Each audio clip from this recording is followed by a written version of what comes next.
quick little update with the car. If you have a stock B9 and you think that adjusting the wastegate will let you build a little more boost, don't do it. I decided to do it yesterday and kept putting the car in limp mode, and it kind of gave me a teachable moment. So if for some reason your car is in limp mode and you have a way to read the OBD2 codes and stuff like that, and it says overboost or underboost, I'm going to show you something. So your wastegate actuator, which is that thing right there with that rod. As you see, I have made a little blue mark, and make sure you mark that rod before you do anything. Now, if you get overboost or underboost, break your little jam nut loose down here and turn this rod, and I would say only go half turns at a time.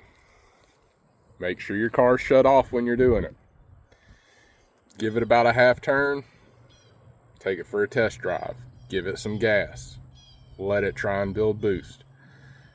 If it's still in overboost or underboost, you'll still get limp mode.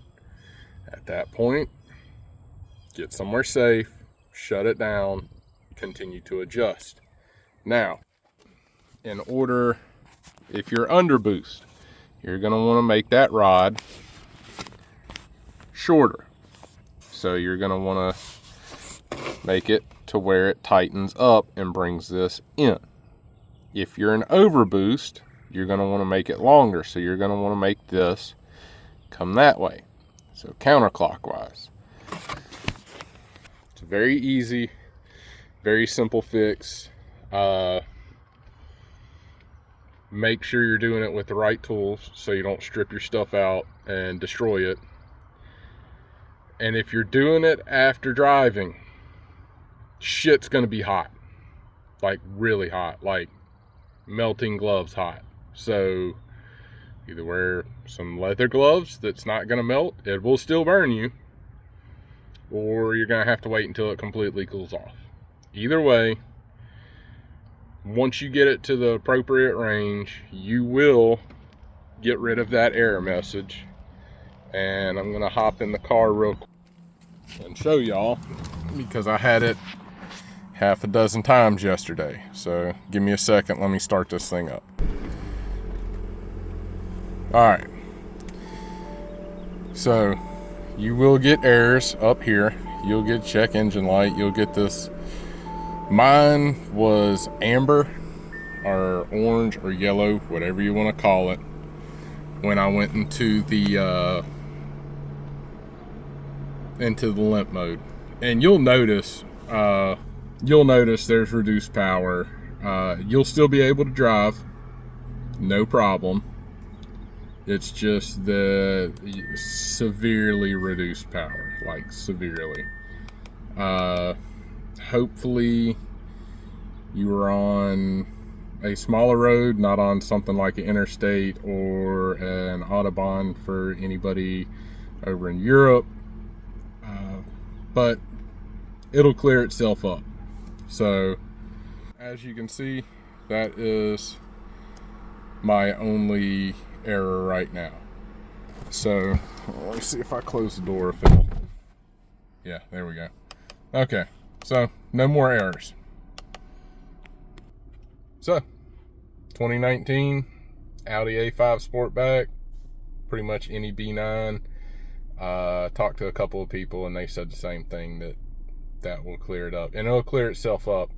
Now you might have an archived OBD2 message. If that's the case, you're gonna have to either get something that can clear the Audi codes, or go to a dealership that can do it, or a specialized technician that can do it. Probably gonna cost some money. So don't be dumb.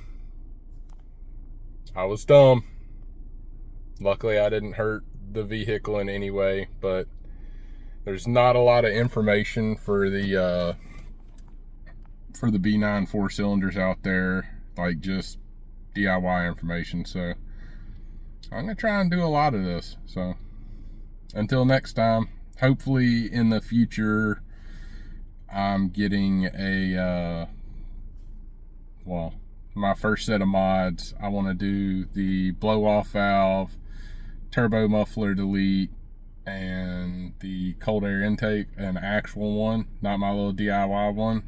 So 1 second. If you didn't see my short, I made a little DIY cold air intake. Got me a heat shield. Got these to where it's not hitting anymore and secured. It is secured down in place with no hard mounting spots.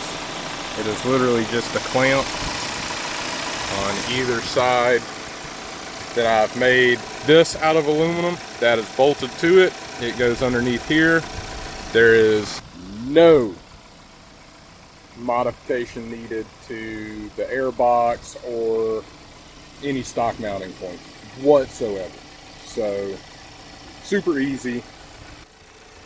I've literally just put an aftermarket filter and took the air box off. I do still have this little ram air duct going into there, so it is pushing cold air from the front into there, and then it lets it suck it out. Not really a whole bunch of power, but you do hear the turbo more, so turbo noises, like it.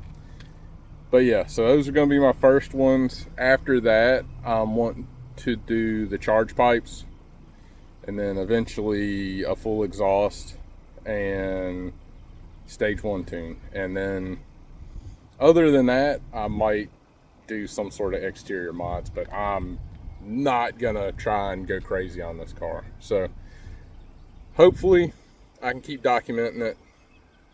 We'll see how this goes.